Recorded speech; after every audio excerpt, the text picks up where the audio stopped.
Hoy hablaremos de los comienzos del espiritismo. Opa. Atención, es buen pensamiento, hermanos. Si quieren pueden unir las manos para crear una energía psíquica adecuada a este momento. Dicen que el espiritismo quedó consagrado como práctica cuando Hipólito Rivel, que más tarde se hizo llamar Allan Kardec, escribió sobre el asunto en 1857. En realidad no escribió él, porque el libro de los espíritus es un libro dictado por los muertos. Kardec trabajaba con dos médiums. Eran dos chicas llamadas Caroline y Julie Baudin, de 16 y 14 años. Más tarde se sumó Mademoiselle Jaffé. Las reuniones se llevaban a cabo en la intimidad del hogar de la familia Baudin y las respuestas de los espíritus a las 1018 preguntas que hizo Kardec a través de las chicas se transmitían en la siguiente forma. Caroline y Julie apoyaban sus lápices sobre el papel y era el papel el que se movía. Se movía el papel y quedaban escrituras que provenían de los muertos, según decía Kardec, y contestaban las preguntas que él formulaba.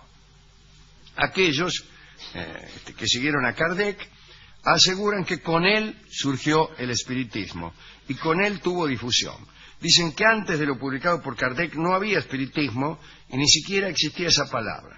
Pero la verdad es que aunque ciertamente Kardec fue el que más trabajó sobre el asunto, desde un poco antes existían prácticas vagamente codificadas. Para dar cuenta de eso, contaremos hoy la historia de las hermanitas Fox. 7 años antes de que a Kardec se le ocurriera indagar en la posibilidad de comunicarse con los muertos, sucedió algo interesante en un pueblo al este de Estados Unidos, cercano a la ciudad de Nueva York. Por entonces, mediados del siglo XIX, vivían allí personas que pertenecían a diversas iglesias derivadas del luteranismo, ¿no? Había metodistas, episcopalianos, cuáqueros, yo qué sé.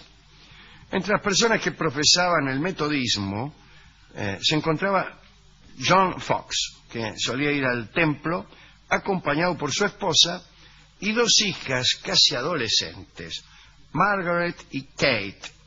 Había una tercera hija que ya estaba casada y que vivía en otra ciudad.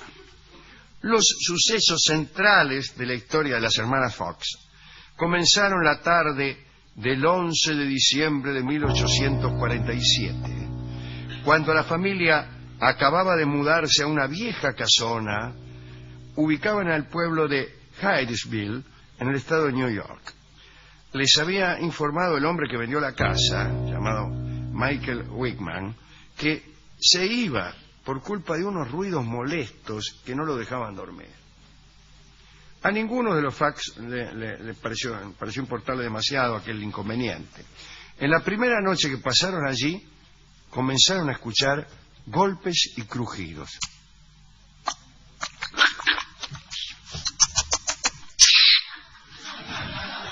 Pero nadie se asustó.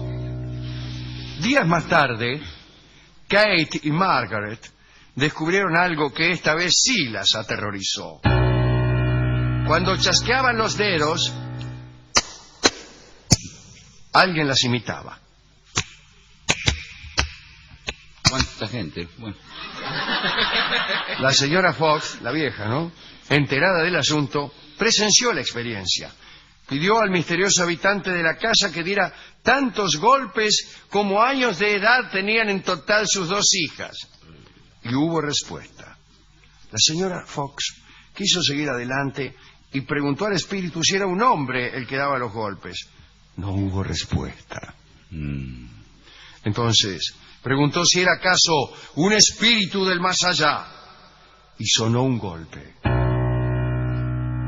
Madre e hijas supieron que un solo golpe significaba una respuesta afirmativa, así como ninguno equivalía a una negativa. Algunos dicen que ese año de 1847, y con este suceso, nació el espiritismo.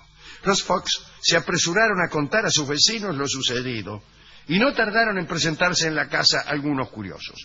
Uno de ellos, Isaac Post, ideó un método sencillo para entenderse con los espíritus. Sugirió dar a cada letra un número preciso de golpes. un sistema un poco más práctico que el inicial. ¿De qué forma Isaac Post hizo docencia con los espíritus? No lo sabemos. La cuestión es que, según se dijo, los muertos respondieron desde entonces a la manera que ideó este hombre, que era parecida al que después sería el código de Samuel Morse, o antes.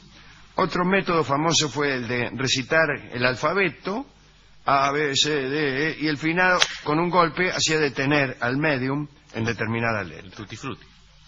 Como el tutti frutti. Sí, o ya más parecido al juego de la copa en un punto. No. Discúlpeme. Merced al conducto de las dos hermanas, y solo a través de ellas, podía entablarse cualquier conversación. Pudo saberse así quién había sido en vida el difunto que se manifestaba en aquella casa. Dijo llamarse Charles Haynes y que había muerto asesinado allí.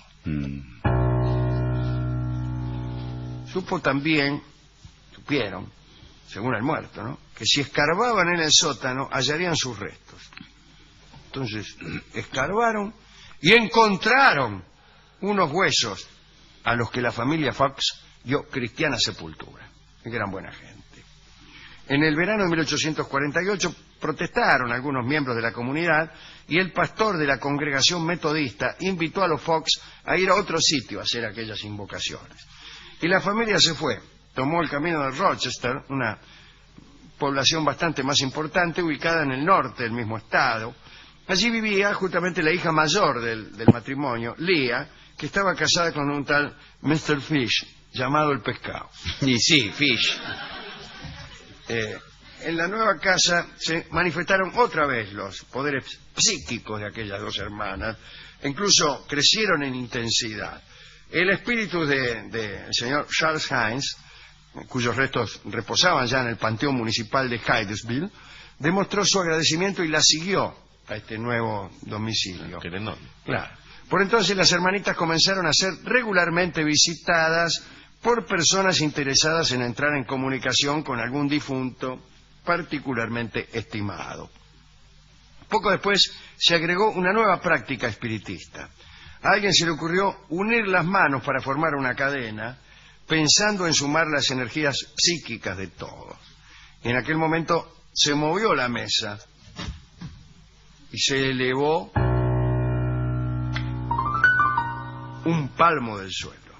Yo estoy aterrorizado. Tengo en este momento los pelos de la nuca erizados. Completamente erizados. Una historia misteriosa. Muy misterioso esto que estoy contando. El número de curiosos fue en aumento. Leah, la hermana mayor de Kate y Margaret, se dio cuenta de las enormes posibilidades económicas que ofrecía la comunicación con el más allá. Y abrió una sede espiritista, la primera, en la que se comenzó a pagar por encuentros en los que por toda respuesta se escuchaban unos chasquidos. Se hicieron muy famosos en Rochester y terminaron los Fox por mudarse a la ciudad de New York. Y el éxito fue tan grande que en 1850 los adeptos del espiritismo se contaban por miles. En 1852 celebraron el primer congreso en Cleveland. Para esta fecha la ciencia oficial reaccionó.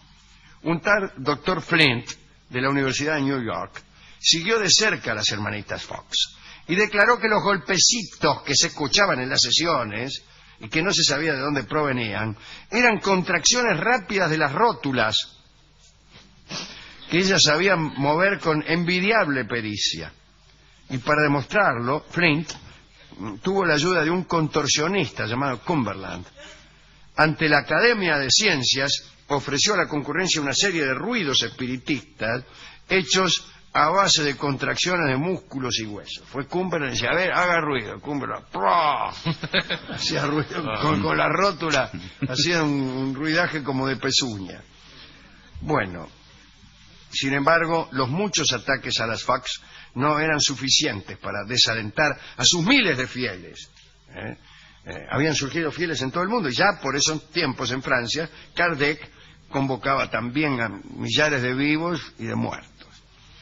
El espiritismo recibió un fuerte golpe, sin embargo, el 21 de octubre de 1888, cuando Margaret y Kate Fox confesaron por escrito que habían engañado a todos. Uy, qué mal.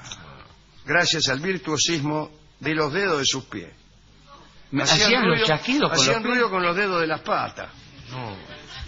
Confirmaron sus declaraciones con demostraciones en público y acusaron a la hermana mayor, Lía. Ya me había caído mal de entrada. Sí. La mujer del pescado. Por haber influido en ellas y por haberlas explotado.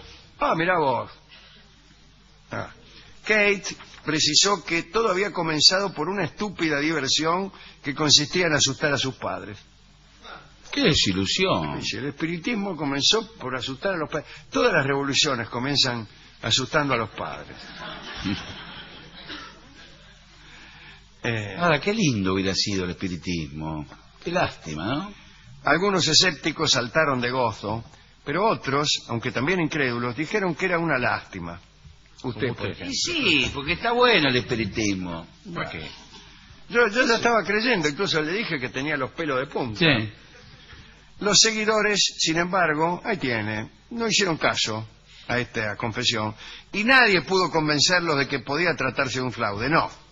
Porque ellos decían, ¿por qué no explican por qué se fue el anterior dueño de la casa, el Michael Wickman aquel? ¿Y por qué los huesos encontrados en el sótano? Claro. ¿Eso dónde está esa explicación? Y las mesas que se levantaban un palmo... Lo hacíamos con los pies, lo No, levantábamos con los señor. Bueno. Kate murió en 1892 y Margaret en 1893. Las dos eran alcohólicas. Ese es un dato malevolente y tendencioso. Sí, sí. Una botoneada. Al final de todo, ¿qué le costaba al ¿Qué escritor importa? dejarlo ¿Dónde pasar? ¿Dónde está la relación de causa y efecto entre el fraude cometido y el alcoholismo posterior? ¿Qué significa esto? Todas aquellas hermanas Pero aparte que finjan ruidos provenientes del más allá con los dedos de las patas devendrán alcohólicas en el futuro. No, para mí es un detalle al final, en la última frase que... Una botoneada. Sí. Una Innecesaria. botoneada. Señor, si Innecesaria. yo soy alcohólico o no soy alcohólico son cosas mías. Anda escribiendo. Así que algún día les voy a contar mis propias experiencias. ¿Ha tenido? He tenido, en el mundo del espiritismo. Esto es bárbaro. Sí. ¿Reales? Sí, ¿Con pruebas reales. concretas? Reales, yo fui. A lo que pasó ahí después se lo cuento, no se lo voy a contar. Hay 5 Lo sabemos. minutos nada más. No, no tenemos tiempo, ahora no tenemos ahora, tiempo. hoy. no se lo voy a contar ahora ni quizá nunca. ¡Epa! Son, como dijo Basile, son cosas que solamente conozco yo y mi almohada. Cerca de mi casa hay un reducto ¿Y espiritista. por qué no vamos? Me da miedo. ¿Miedo de qué? ¿Qué puede pasar? Cuando paso por la puerta veo como adentro hay como un tubo fluorescente. Es un cabaret. Es un tubo fluorescente. Es una luz blanca, fría, tubo fluorescente. Diría. Y Pero me parece que se dan cuenta si uno no cree y va a cargar. Sí, se da Porque hay gente que va a hacer lío, ¿viste? A Sí. hacer ruidos y con la boca y No, pero hacer cuidado. trompetilla. Y se oyen el espíritu, hacen otro ruido mucho peor, ¿no? hay que ver si uno sale bien de ahí, Sí, claro. jorobando Mirá con todos los espíritus. Mirá si te aparece un tipo y dice, vos Vos no te vas ahora. ¿Vos estuviste jorobando? sentís una mano helada Oh, y te empieza a tantear. una mano que sale de una tumba. Mm. Bueno, pero no hay tumbas, No hay ¿no? En los tumbas. lugares. Capaz que sí. Pero Bueno, señores, hemos ido al Esta historia es espectacular. Sí. El discotecario historia de las tiene que hermanas Fox. Pero mañana voy a seguir con Allan Kardec. Mañana vamos a hablar, lo prometo, de Allan Kardec. Hemos ido a la discoteca, el tipo se asustó, el discotecario Y sí. y rajó. ¿Lo dejó solo ahí? Porque él cuando le empiezan a hablar de fantasmas, de aparecido, Algo de misterio. él enseguida sale corriendo. Dice, no me cuente que me sueño a la noche. Salió corriendo y entonces me dejó la discoteca y conseguí un disco mío, que es un disco que se llama El espectro de Reinaldo Morel, y es un breve estilo que alguna vez escuchamos aquí porque me gusta mucho escucharlo. No porque cante yo, sino porque ahí está Rolón, ahí está como guitarristas, ¿no? Ahí está Salmone y ahí está Soria. Son los que han tocado este estilo que se llama El espectro de Reinaldo Morel, y como hemos contado alguna vez, es una aparición la que canta, la que habla. El sujeto de enunciación de la canción es un aparecido.